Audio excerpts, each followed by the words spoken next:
I am Jeremy Bevan, and I am the founder and director of a company called PurposeRocks Ltd, a company I founded about 18 months ago now, after I left my VP of EMEA marketing and global marketing at Cisco. I was there for 10 years, and I wanted to do some stuff for myself. So I'm doing consulting, mentoring, and coaching, mainly coaching actually, for various individuals, startups and companies.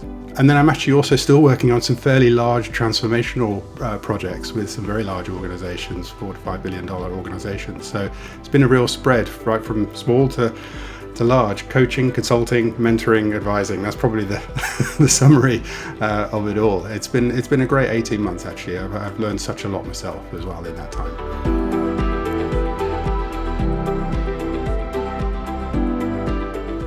There's a good question. I don't know whether it's a secret. I think everyone who knows me knows this, but anyone who doesn't know me might look at me and go, yeah, he's another marketing guy. But actually my secret is that I have just such a passion for music and drums. I play in a band, and we are gigging in about 4 or 5 festivals this year. So obviously people know me for that, but equally people who meet me don't necessarily know that that's what I do in the background.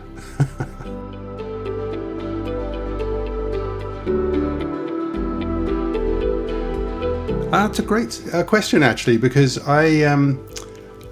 it's one of those kind of turns of fate to some degree. I was actually working with Cambridge Technology Partners for a number of years, doing projects here in the UK and abroad. And that company was acquired by a company called Novell. And I was working at that time on how to really effectively position what is quite kind of behind the scenes technology in front of customers in terms of meaningful business benefit that you can derive from it. And so it was a lot of storytelling and positioning and consulting kind of work that was going with that. And I remember standing on stage at the sales kickoff talking about how to sell Novell technology, but without talking about the technology. And after that, I was actually asked to lead the marketing teams across Europe, Middle East and Africa at that time, through a number of different changes. I won't go through the whole history, but I ended up being the VP of Marketing EMEA, CMO EMEA for Cisco for about 7 years, which was kind of the other end of the scale, large organization, complex and all the rest of it. And I have to say it was a great kind of learning ground for me, learning from some great practitioners who were there, but also at other companies. There's a great opportunity to network with a lot of other marketing professionals. And so that's really, in terms of my business now, it's relied on, that history of consulting work that I used to do anyway, but that bringing that forward with a lot of marketing experience, and then, still using a network of amazing people to help me consult with other organizations. So there you go. That's my long answer to a short question.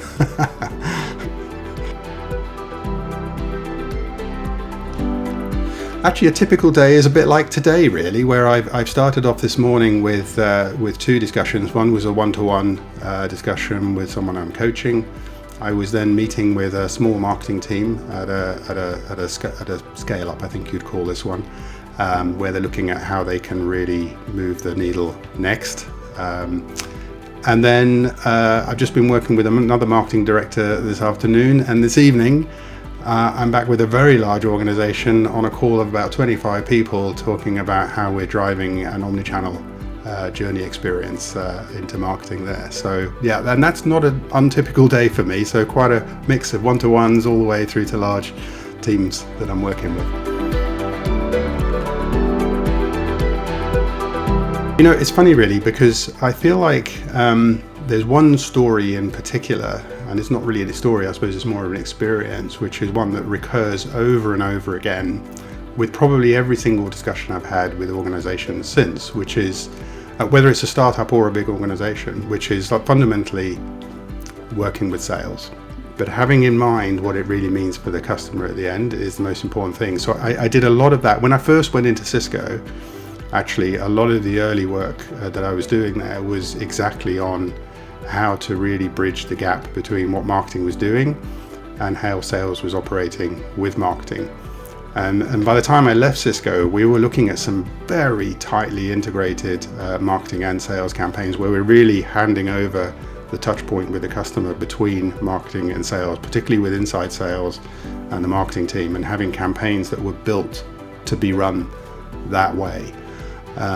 When I talk to startups now, quite often the first thing they want to talk about is, I know I need marketing to drive more demand for me. And I find that going back to that experience that I had in Cisco, even though it was on a very large scale, is still highly, highly relevant, because you have to get down into very specific things, like what's really going to happen when marketing has made contact with a customer. The customer looks like they're very engaged. What do we do? And it isn't just a throw it over the fence conversation, because the customer may want the conversation, but then they may want to go quiet again. So what are we going to do in that instance? And that whole orchestration of that experience is a lot of work.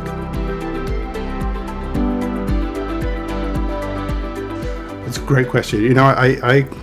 While I was working at, let's face it, I worked in terms of employed at mainly companies that are at least $500 million or above, and at Cisco, $60 billion. And so I would get calls from headhunters, and they would say to me, are you interested in this and that job? It's a startup or a scale up. And the number one question for them was, are you sure you can, go down to that size?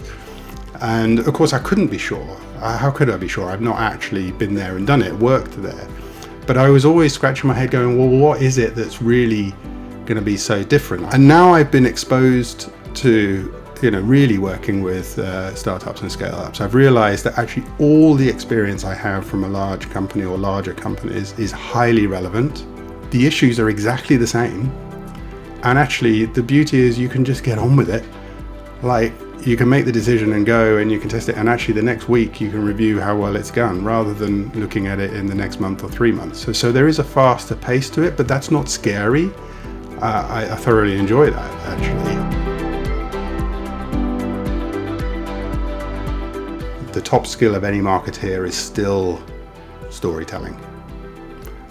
I would say that every company I'm talking to, the number one question that I'm really solving out of the box is, what are we really here for? What really makes us special to our customers? And what's the story we should be telling? Because until you've got that nailed, everything else is irrelevant.